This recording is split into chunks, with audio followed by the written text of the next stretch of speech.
Good morning, I'm John Casper with the Oshkosh Chamber, back for our second of our two-part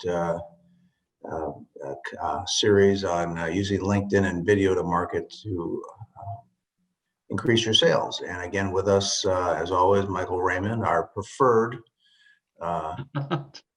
presenter of choice with Imagine Road Production to facilitate this and bring this together. So this part will be putting together a scalable marketing system that takes advantage of LinkedIn and will use video strategies to increase sales and develop more qualified leads, which is something everybody's looking for at any time, whether it's COVID, whether it's winter, fall, summer, or spring. So it's always very, very timely. So with that, Michael, let's flip it over to you. And as a reminder, we are recording this, so if you want to view it later, we'll be promoting that to the membership.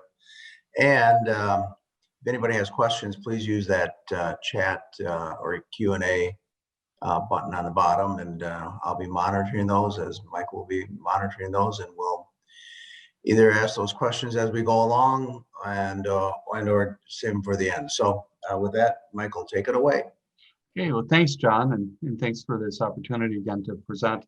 This is the second part, which is we'll get into more specifically using video itself within your marketing campaign.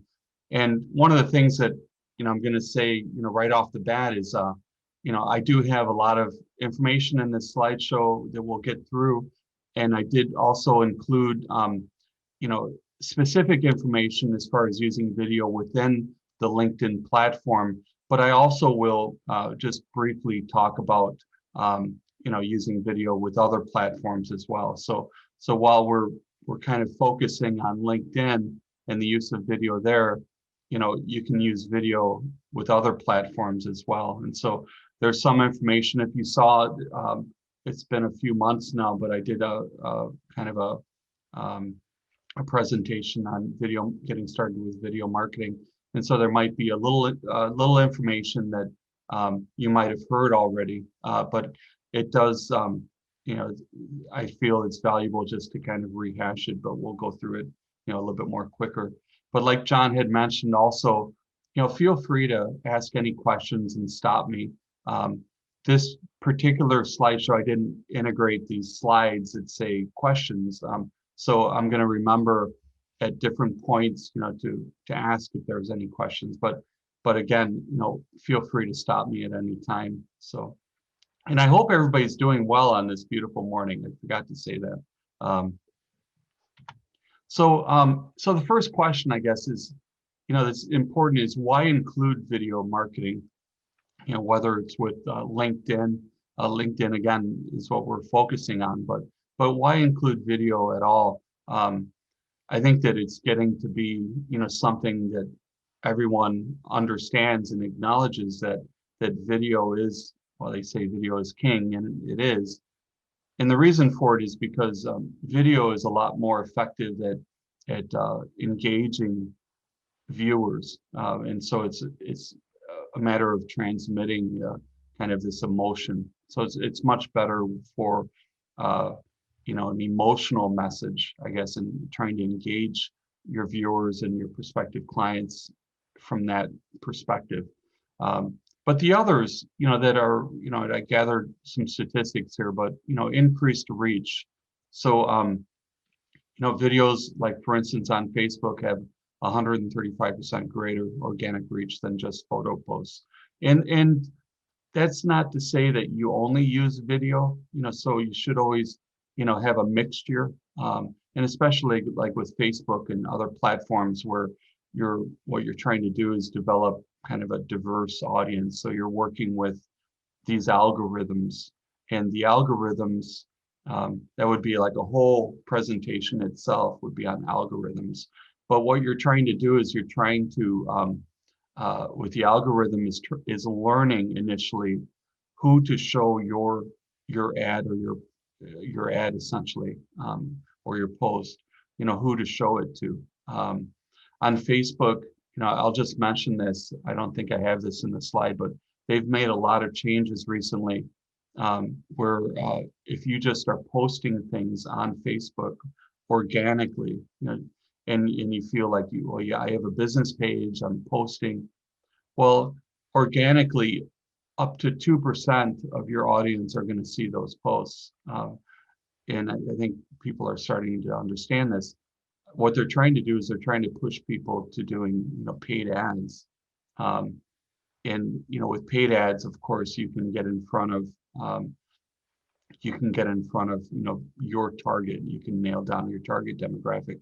The thing about it is, so with that, what Facebook is doing is front loading the results. So you can get, for $1 or $5 a day budget, which isn't that much, but to me, I mean, you can get in front of the exact specific people that you want to, so like for instance, and I'll have it coming up in just a second, but right now I'm really pushing, these holiday keepsake videos. And basically it's a family biography video that I film remotely. It's a great Christmas gift, but I'm targeting a very specific audience for that, including, a specific geographic area, a specific demographic.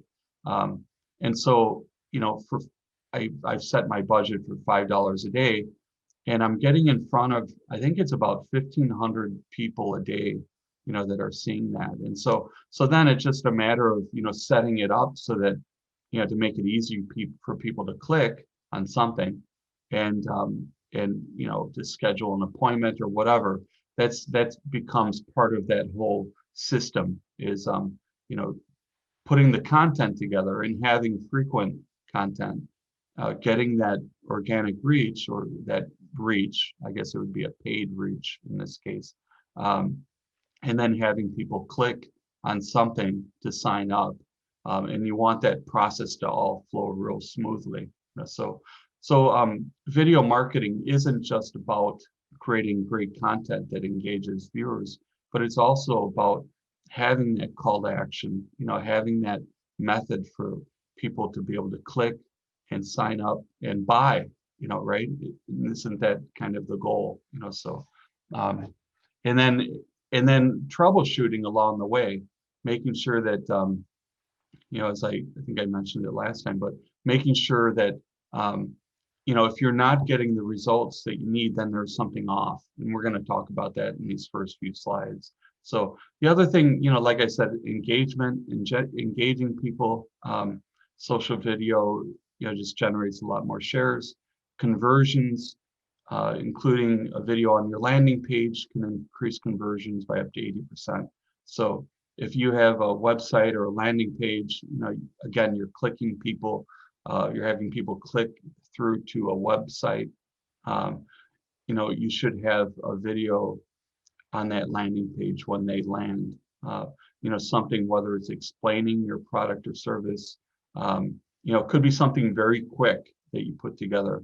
And we're going to get into, different things to look for when putting those together. But it doesn't have to be, a big production. It could be just a 30-second message, but it's you giving your message.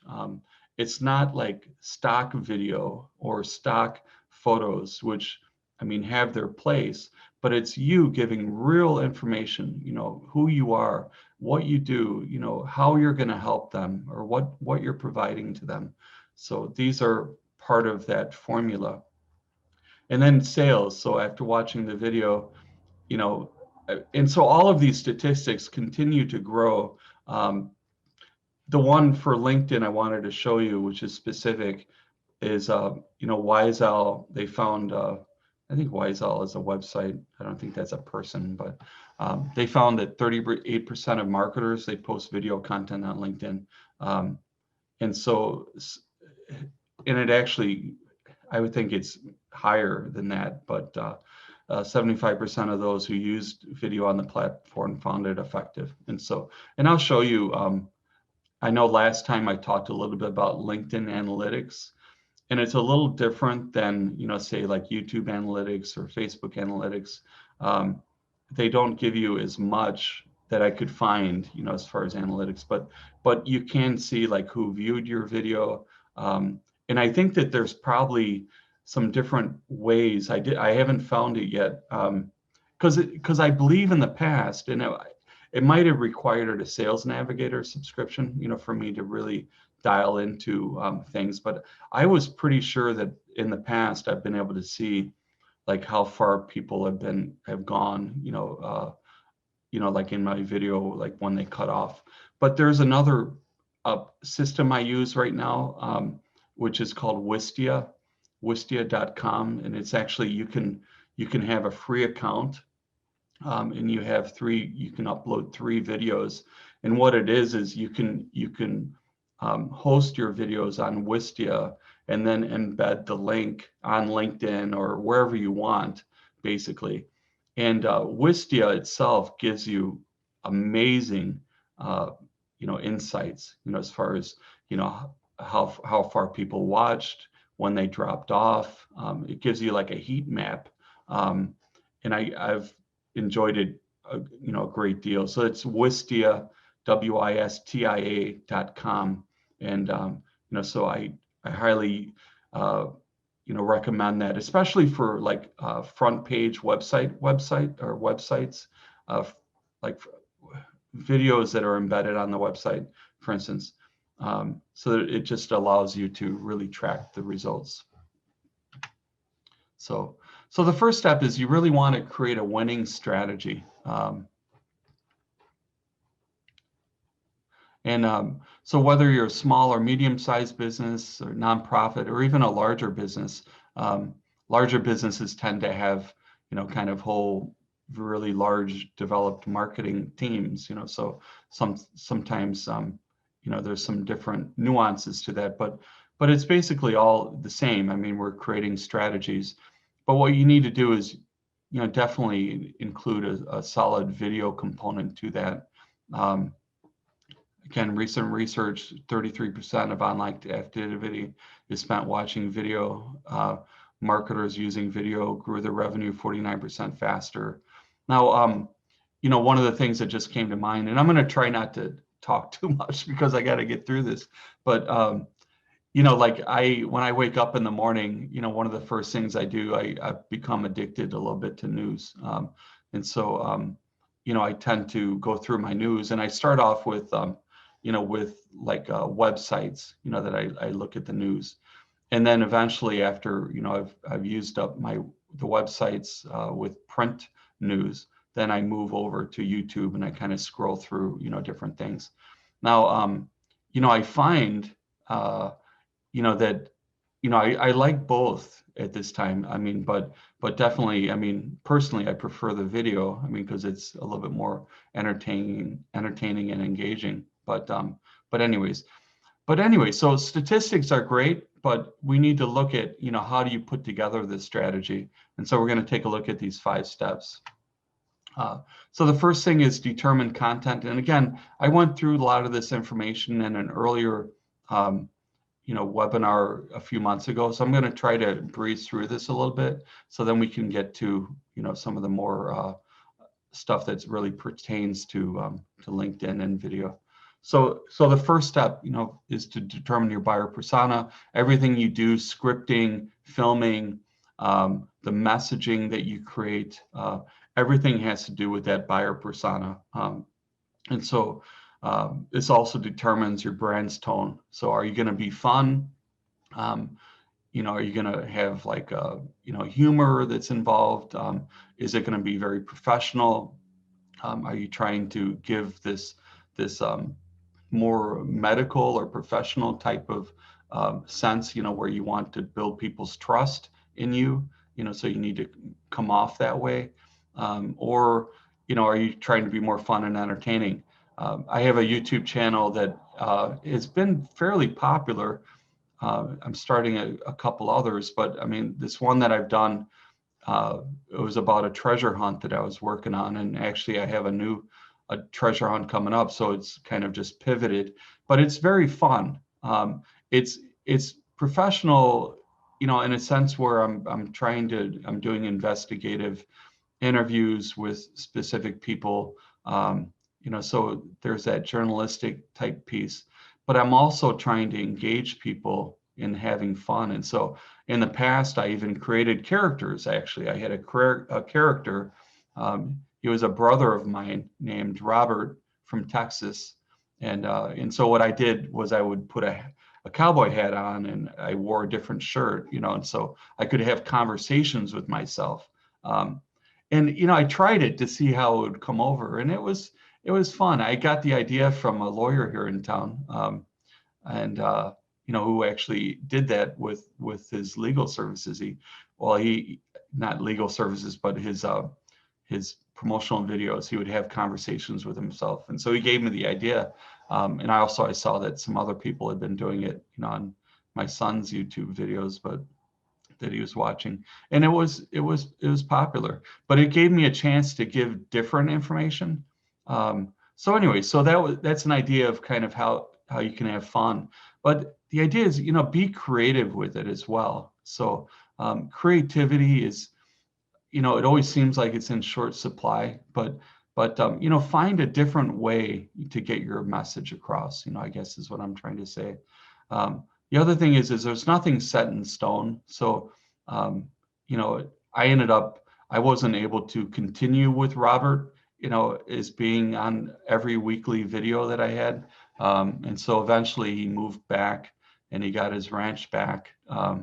He had lost his ranch, and that's why he was living with me. But eventually he ended up moving back to Texas, and it was because I really couldn't continue on with that and make the strides that I wanted to. But he's still in my thoughts, my alter ego. So the next step is to outline your video content. Figure out, like on a calendar, like an editorial calendar. Mark out, this is really important, because if you don't draft it, if you don't create an outline, there's a good chance that you won't actually follow through and get it done. So it's kind of the same thing as every day, like I write on my piece of paper, what I have to do, or actually now I just put it on my Google Calendar. But if I don't write it down, there's a chance that I might miss it. Maybe I'm relying too heavily on, written notes. But anyway, so an editorial calendar, there's some templates, free templates that, if you search editorial calendar, Excel spreadsheet, like in Google, you can find, just tons of free templates that you can download and customize.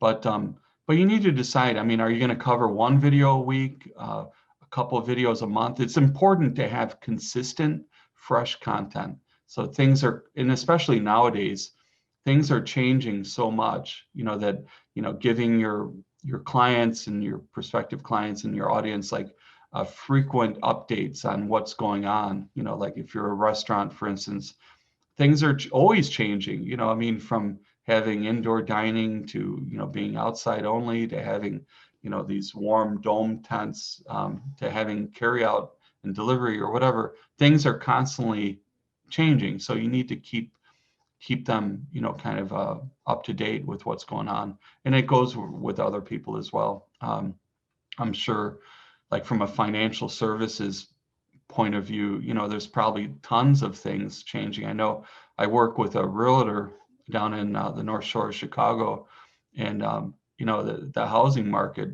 has been always changing. So we're always kind of updating our content. We do a kind of a week, twice a week blog, but there's just, the market is just constantly in flux. So you need to also decide, like, what type of videos are you going to do? Are you going to do these weekly updates, market reports, tip and tricks videos, interviews? They don't all have to be of you face to face. They could just be, which are a little easier to do, just like an audio voiceover that has your picture, or maybe it has like what's called B-roll footage. Maybe it has footage that supports your messaging. But sometimes I run into it a lot where, people don't like to be on camera. They're not as handsome as me, So just kidding. But I had a hard time in the beginning, getting comfortable with, with seeing myself. And if you notice, I don't know if you notice, but I have the webcam placed at a certain point, where it actually could be a little higher as well. And we're going to talk about that in just a second. But you need to find your flattering angle, so to speak. So like if you're not comfortable with how you look, I mean, first of all, you have to kind of understand that this is how people see you. When I look in the mirror in the morning, I turn my head a certain way and I see myself and I say, oh, that's the person that was there 20 years ago. I see myself a certain way. But and then you catch glimpses of yourself, like sometimes in a mirror or whatever.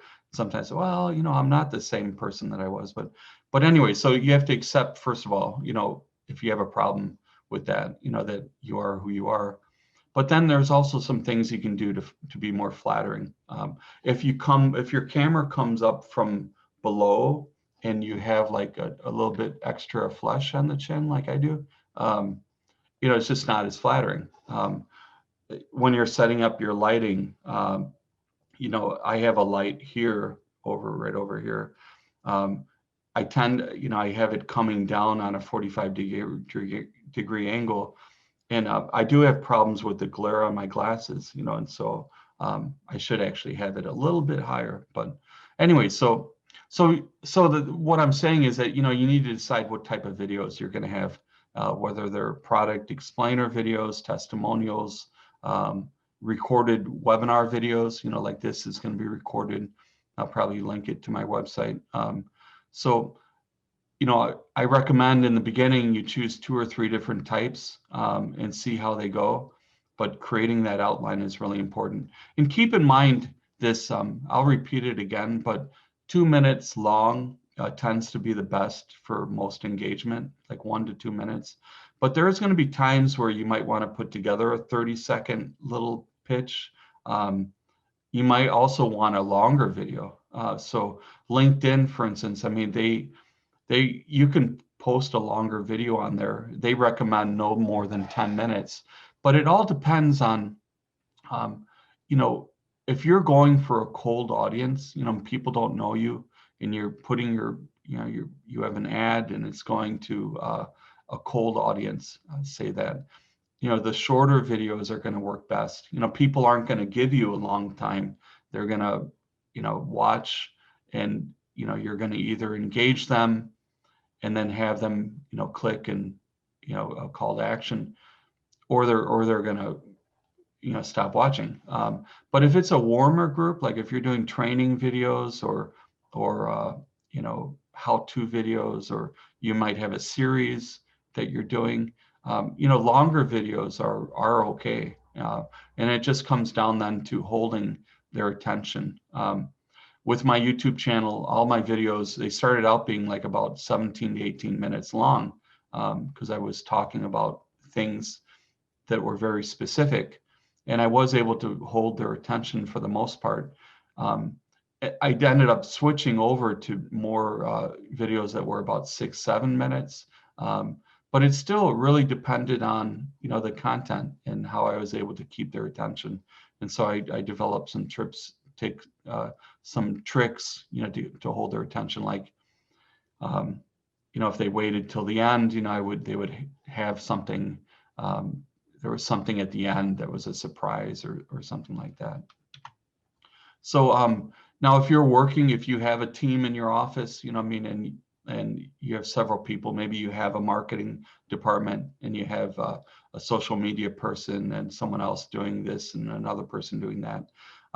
You can split up all these tasks, so you can have one person write the script and talking points.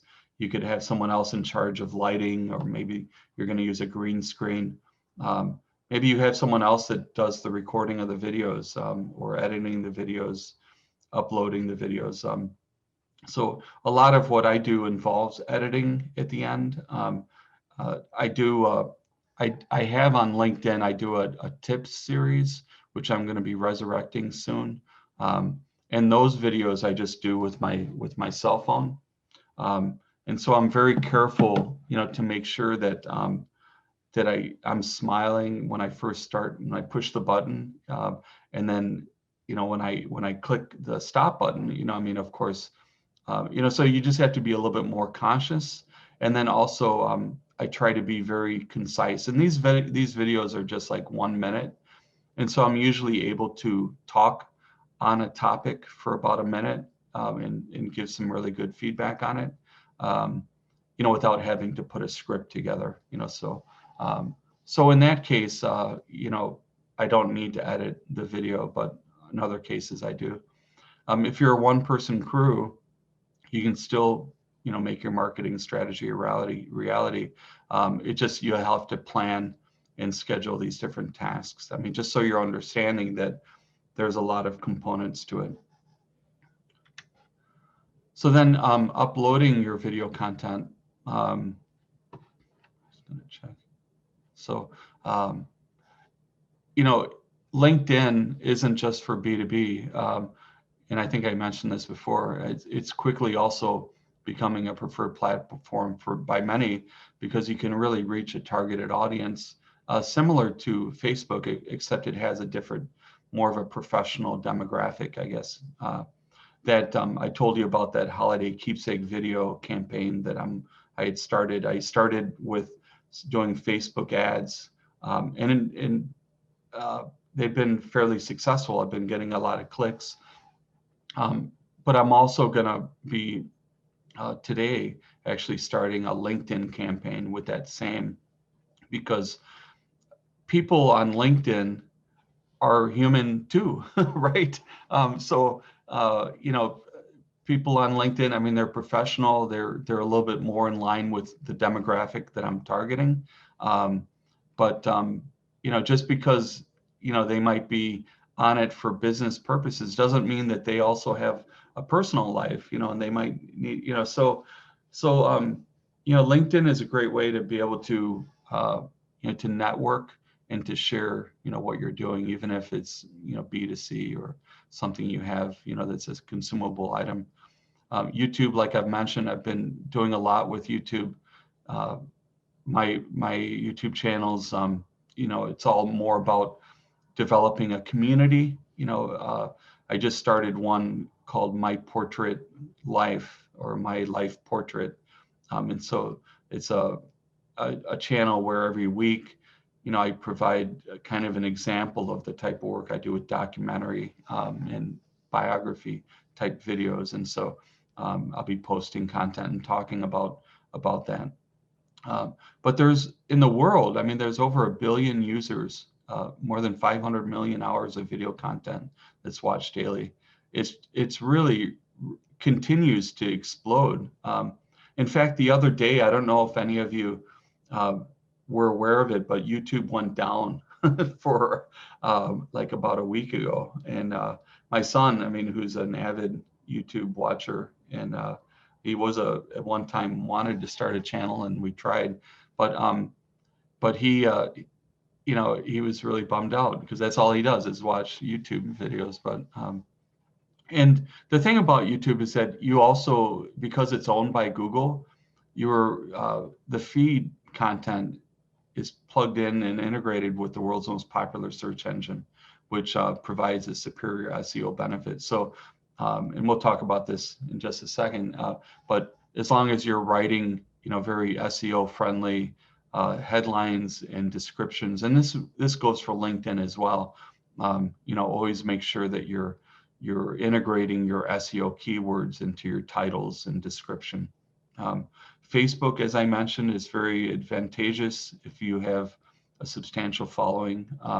So, there's ways, even though, with the changes on Facebook, even though, if you're posting organically, it's not going to reach as many people, there's still ways, to get your messages and videos in front of people through, through your Facebook business pages, so, and, some of it has to do with just kind of following, the best practices, so like on Facebook, for instance, you're always going to want to natively upload your video, which means, don't publish it on YouTube and then put the link on Facebook. In fact, outbound links on Facebook now are something that will diminish your engagement. So what you want to do is create your post and then upload the video itself to that post, and then also to have a little bit more of a mechanism within Facebook where they can click a button, like your button, and so you don't have to rely on these outbound links. So things such as that, and then having people share your post and all of that. So, and then, keeping an eye on metrics. So again, I mentioned it's always important. Everything is driven by these metrics, how well someone's going to watch your video. And so, if people aren't watching it, or they're watching a minute and then they click off, there's a reason for that, and so when you go to put a new video together, you need to look at these things and then use that to decide, is my messaging off? Is it not engaging? Whatever that is. So on LinkedIn, what you do is, and this is just an ad I put together recently for these keepsake memorial videos. And you can go and check that out at go.imagineroad.com. So, but right down here, that's where you're going to click on here on your LinkedIn profile. And when you click that, it's going to open up. And I'm sorry, I was trying to add this right before the beginning of this. But if you click on that, it'll open up and it'll tell you who saw your video. And so if you have a Sales Navigator subscription, I believe, I'm pretty sure about this, but I believe that you can dial down deeper and actually see the specific person that watched it. And then you could always follow up with them or post, somehow post content that's related maybe to their profile, or something that interests them. So, so once you collect your data, then you want to analyze it, like I said, to make decisions about future videos. And here, the total views, a lot of people, they get caught up in that whole total views. Like on YouTube, for instance, I see that all too often, where people, like I did some work with a plastic surgeon and I put together a YouTube channel for him. Actually, he was a podiatrist, I'm sorry, down in Chicago. And, so we had created a YouTube channel called Chicago Foot Pal. And he was trying to put together this whole, and I think he is still, this whole kind of thing around being the foot and ankle doctor for workman's comp cases. But anyways, I had noticed, one of the things is we didn't really create a strategy, for instance.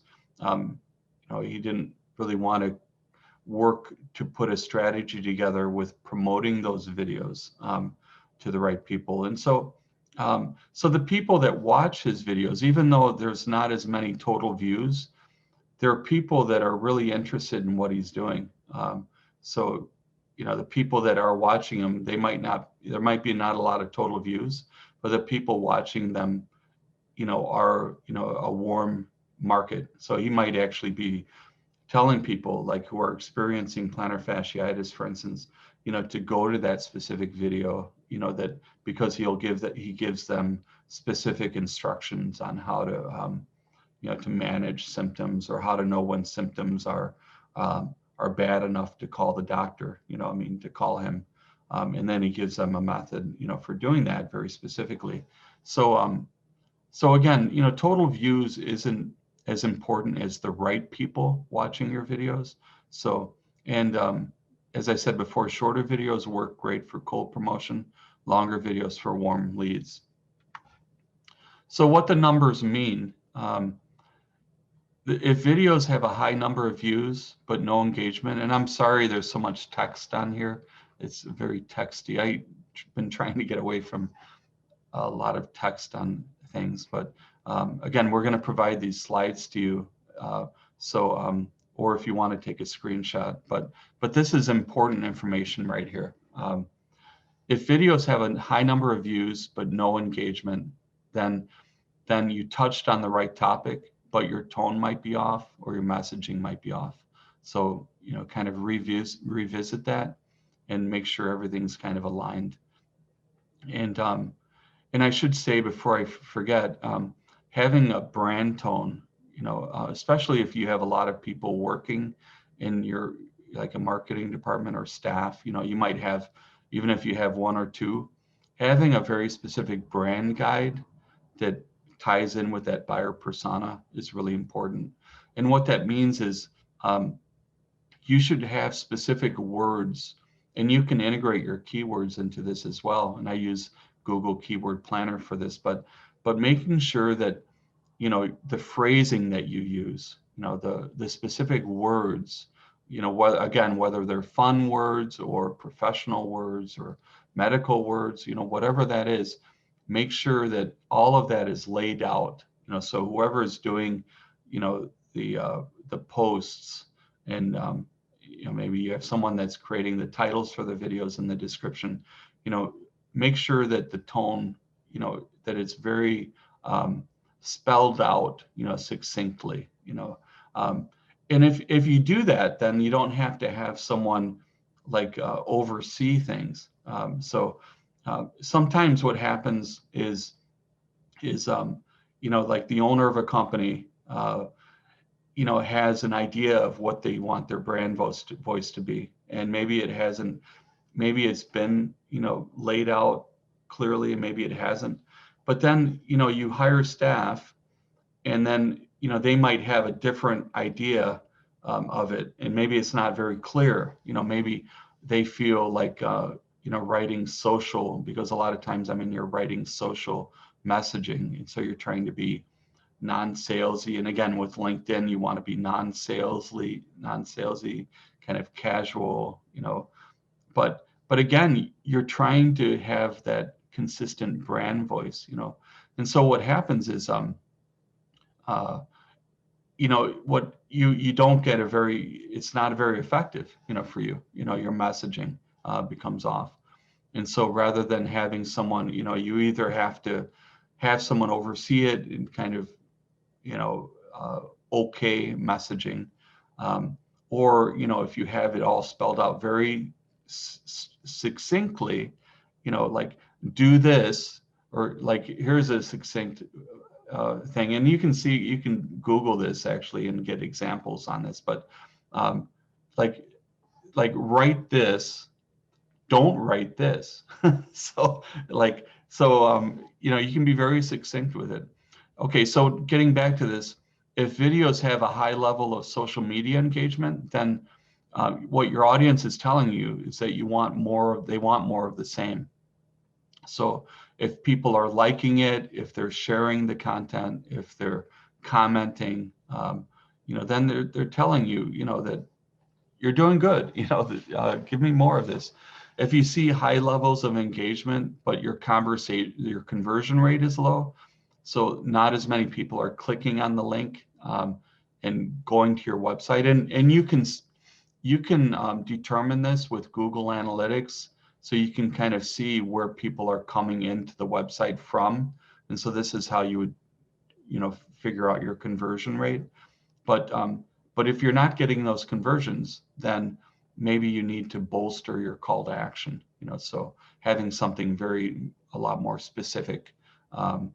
Or sometimes, what I find with call to actions is that sometimes it's confusing, and it's just on the wording. I always think that, just being very direct with people, and telling people within the video, click here, click down there, or having something come up on the bottom, that says subscribe or schedule now, or whatever. There's just, again, be creative with it and get people to take the action that you want them to.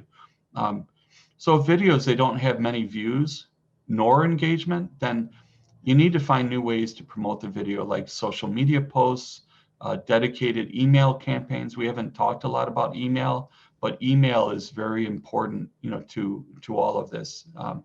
It's through the email campaign that is connected with the LinkedIn and the video marketing, where you're going to be able to nurture those leads.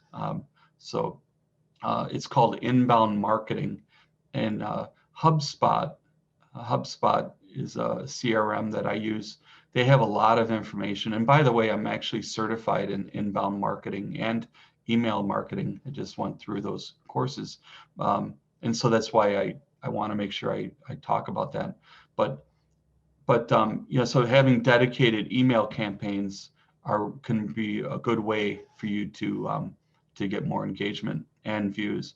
So if after the second round of promotion, your video metrics remain stagnant, then what you need to do then is go back to your buyer persona and reconsider. I mean, are my video topics, are they things that they want to hear? Am I providing them content that is targeting their pain points or their challenges? Maybe that person who's looking for a procedure, for instance, or maybe they want tooth whitening. Maybe you're a dentist and a cosmetic dentist, and you're trying to get more people to come in for your tooth whitening or whatever cosmetics. Maybe they need you. Maybe you're really good at providing veneers or whatever, but so maybe you're doing a video series on something, trying to get them to come in, but for some reason you're not engaging with them. So then you need to decide and figure out, what is it that's keeping them from coming in? I mean, maybe it's because they're afraid of your procedures, that they're going to stay safe or whatever, that there's a risk of them, contracting COVID or something. I mean, those are all things that you need to figure out. And sometimes just doing a simple survey, of your prior patients or new patients or whatever, doing a survey somehow, sometimes will uncover that, so pay attention to those numbers before you spend the time and resources to record your next set of videos. Measuring and analyzing will help you make a greater impact on your audience. So before I get on the next section, on how to and kind of best practices, and we'll kind of go through those quick because we just got 15 minutes. But I just wanted to put a plug in here. If you know someone that's really interested in a perfect Christmas gift, I am promoting these holiday keepsake videos. So just go here, go.imagineroad.com, and I do have a special going on until the end of the month. And but anyway, something to consider, and please share this if you can. I really appreciate it. So tips for creating great video. So first, these are kind of all of the main points. And because we just have 15 minutes left, I will say that, if you have specific questions on this, if you want to run through, your setup and kind of get some ideas, I have a couple people that have signed up for, these 15-minute calls, and they can go longer if they need be. It just depends on scheduling. But if you have, if you want to get started more with video, like for instance, in the beginning of the year or whatever, or looking for kind of, how, I guess, inexpensive or affordable ways to just get started on your own, whatever, just feel free to schedule 15 minutes with me. It's I'll have the link at the end, but it's calendly.com/imagineroad. But anyway, so optimizing setup for selfies. So this is a lot of what I do, like I mentioned with my LinkedIn tips series, which if you send me a LinkedIn invite, on LinkedIn, and I don't think I have my LinkedIn link anywhere, but feel free to follow me, because I'll be doing these tip series, and they're going to be interesting and fun and informative. But the biggest things is lighting. So you need to choose a well-lighted place. Natural light is best. I like to use natural light. Right now, I have a light because the natural light produces a little bit more shadowing. And so I use for my promotional videos and for my tip series, I just use my web camera.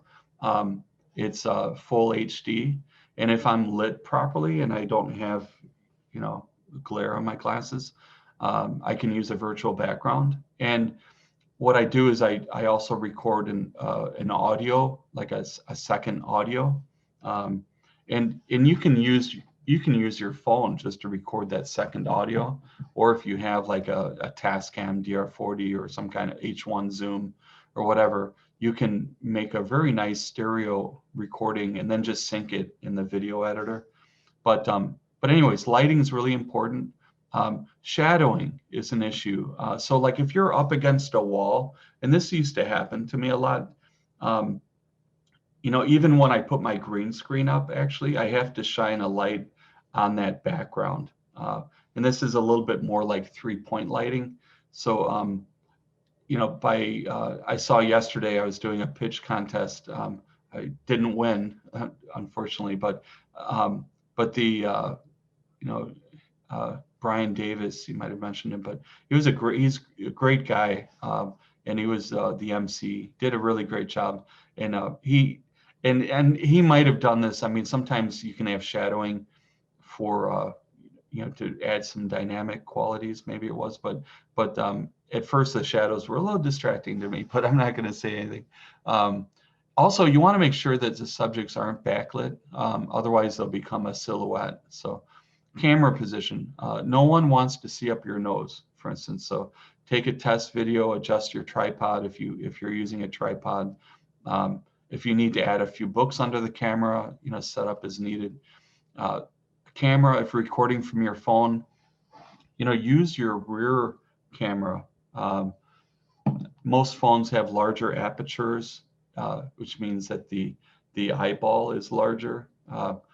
And they offer a higher resolution from the rear camera. So use a tripod or makeshift mount to keep the camera steady. Cameras, I do when I use my phone for recording, I use like they have these special tabletop camera tripods, and they work really well. Background, avoid a cluttered or distracting background. This is a virtual background. This is not my office. I wish it was, but I do, I'm not very cluttered here, but it's cluttered where I don't want to give that impression off, so there's a couple things in the background I would change. I used to have my webcam on this other screen, so it was going in this other direction, and so the background was actually much nicer. It was more aesthetically pleasing. But the problem is the lighting from this direction isn't as good because I'm facing away from my light source, which is the window. The other thing is body language. So always maintain a relaxed presence by rehearsing your script, looking directly at the camera. And now, it's funny because all this time I just realized I'm looking at myself and the screen over to the side, so the webcam is right here. So I'm sorry that I'm neglecting all of you. So essentials, using a tripod, audio, if you're recording with a camera, I'm going to try now to look at the web camera, but I'm sorry if it's distracting. Using a shotgun mic or an external audio recorder. I use, instead of using the onboard microphone when you're recording, which tends to have a tinny sound, a shotgun microphone is not expensive. I mean, you could get one for less than $100. And I found you don't need like a Sennheiser or, even, there's some other brands. Audio Technica is another one. But you can get an inexpensive brand that works really well for you. But you'll have a much better sound. And then the other thing is for LinkedIn is be sure to design for sound off. So use captions, SRT files. You can have SRT files easily done at a site called temi.com. They charge 25 cents a minute. And what you do is you just upload your video, and then it spits out a transcript. And you can download it as an SRT file. And then you can either upload it to your YouTube channel. YouTube actually will provide like automated transcripts, but if you want to use them on LinkedIn or kind of embed them in your video, then you need to use a video editor for that. Lighting, again, use LED lights, video lights, 3-point lighting, angle downward. So here's the video guide for for LinkedIn. And this is for native video. So again, this would be when you're uploading the video natively, you're uploading the video itself, not like just posting the link. So they recommend, minimum video length 3 seconds, maximum 10 minutes. You can go longer, but this is what they just recommend. They have some size, minimum, maximum, orientation, and horizontal or vertical. So, are you going to have your camera like this, or are you going to have it like this? So I always prefer to do it horizontally. But there's times when you need a square resolution, like for instance, Instagram, they want to have like a 1-to-1 square resolution. So they don't have a preference for it. Aspect ratio, resolution, frame rates. I always, I tend to go with a 29.4 or whatever it is frames per second. But sometimes, like if you have stop action or you're trying to do a slow motion type effect, you might be filming at 60 frames per second, or higher. Maybe I once had a thing I was going to do for someone who was I think he was like a golf pro. So he wanted to be able to do slow motion videos of the golf swing and the ball. And so we were looking at like having 120 frames per second so that we'd be able to slow things down. File formats, these are all the ones that LinkedIn accepts. I usually just go with MP4. We could spend a whole day talking about this, but MP4 is like what's called a lossy format. So what that means is that every time you render a video in MP4, you're losing some quality. There's some degradation of it. So like if you're working with a video and you're using a video editor program, whether it's Sony Vegas Pro or Adobe Premiere Pro or maybe DaVinci Resolve or whatever it is, there's a lot of free ones.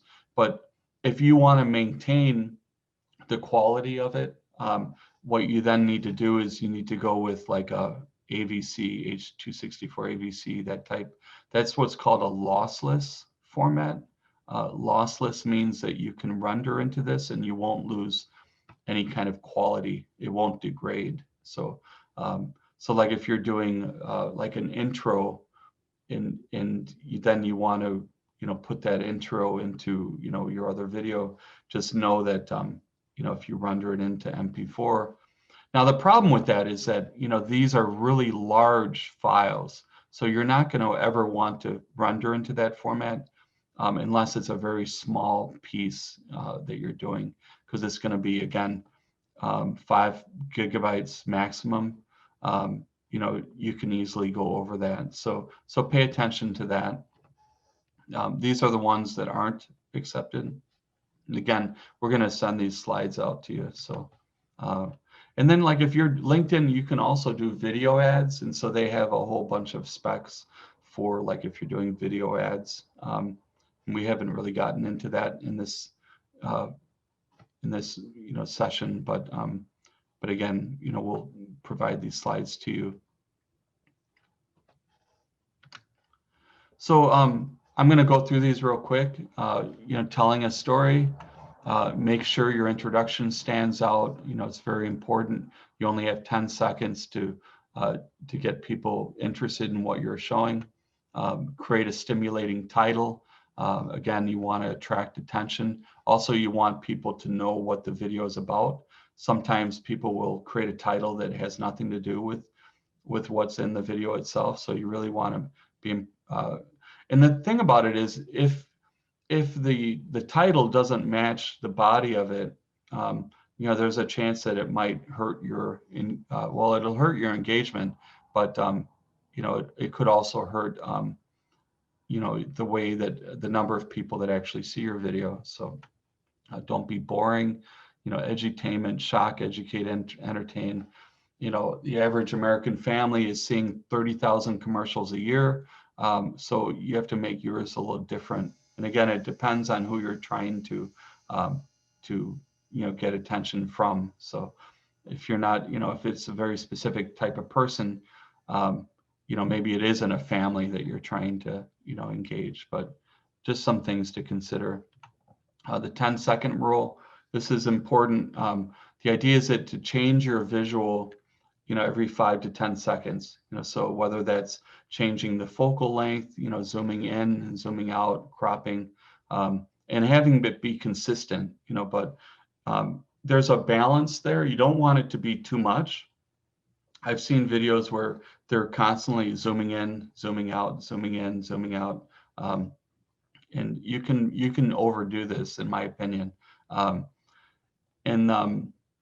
it's always changing too, like trends, what's popular. But anyways, you can also use a second camera angle. So you can have like 2 cameras set up. And so when you're doing your cuts, instead of having a jump cut, we could spend a whole day talking about this as well, but you could go back and forth between 2 different camera angles, during those cuts. So also, using alternative image, footage, graphics, that support your message.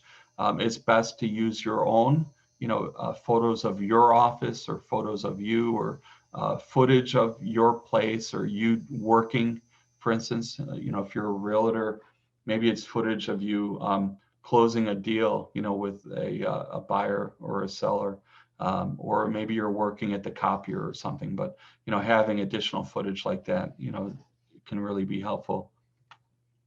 Make it mobile friendly. It's really important nowadays. Think about SEO. We talked a little bit about this. Integrating those keywords into your description and your titles. And I use, again, the Google Keyword Planner. It's a free tool and it works really well. Including your URL in the video, educating your audience. Again, providing some value-added content up front. Something that they can, go away from, and that they can take with them, but not giving it all either. Leaving a little bit, for them, to continue engaging them or having them call you. Using music. I tend to use music in the beginning of videos and then at the end.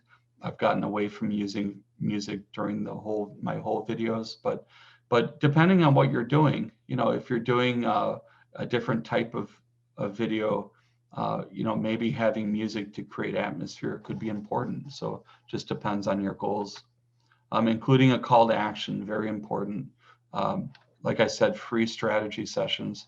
I've gone through these last slides really quick. So again, if you want to sign up, I mean, I'm very generous with information. I'll tell you, what worked for me and what didn't, and you can tell me what you're thinking of doing, and I can, tell you what my thoughts are on it. So feel free to sign up right there. Tutorial videos, keeping them short. Again, LinkedIn don't exceed 10 minutes. It's a kind of informal cutoff point for video.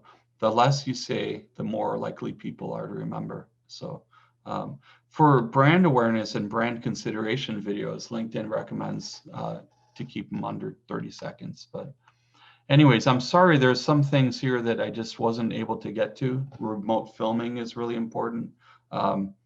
Nowadays you don't need to be on location. You can use Zoom.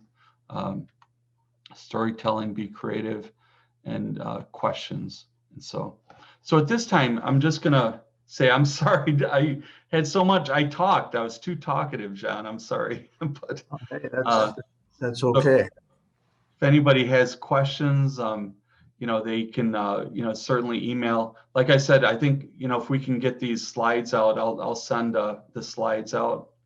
And if we could get them out to attendees, I don't even know, are there a lot of people attending this morning, or? Yeah, I haven't seen the number, but it's at least 1 or 2. So it's quality over quantity is That's right. There we go. Okay. so. Michael, very nice job. You know, if anyone had a question, I don't see any that have come in. I will thank you again, Michael, for helping us out with this series. We'll be probably calling on you again. Okay. Sounds We're good. December. We cut back a little bit on programming, so we kind of give people a little breather. But you know, there's stuff that does come up. Sure. We did record it. We'll post this. We'll get it out if you want to take a look at it again. And so with that, Michael, thank you very much. Thank you all for Sure. joining us. And we will hope you all have a nice Thanksgiving coming up Okay, thank you. and a successful deer hunt for those who do that stuff. So we will see you again. Happy Thanks a lot. Thanksgiving, everybody.